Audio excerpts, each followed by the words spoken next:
Баршаңызға қайырлы күн. Бүгін сіздерге қызылшадан селедка қосылған рулет дайындайтын боламын. Видеоның соңына дейін қарап шығыңыздар. Қызылшамызды алдын ала суға қайнатып пісіріп алып, оны терканың ұсақ көздерінен өткізіп аламыз. Одан кейін жұмыртқаның сары уызын қосып, 1 шай қасық тұзымызды, 1 ас қасық сұйық майымызды қосып, жақсылап араластырып аламыз. Одан кейін 40 грамм жүгері крахмалы мен 20 грамм ұнымызды қосып, тағы да жақсылап араластырып аламыз.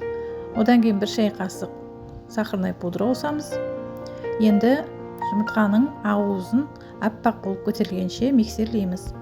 Көріп тұрғаныңыздай ақуызымыз аппақ болып көтерілді.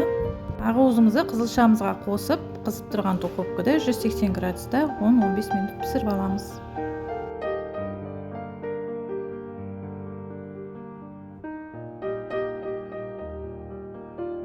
Рулетіміздің ішіне салатын салмасын дайындап аламыз. Творожный сыр қою болғандықтан мен аз ғана сүт құйып, қоймалжың қылып жасап алдым. Оған сливки де қосуға болады. Дастарханымызға пищевой пленкамызды төсеп, пісіп дайын болған қызылшамызды орналастырамыз. Тегіс бетін астына қаратамыз.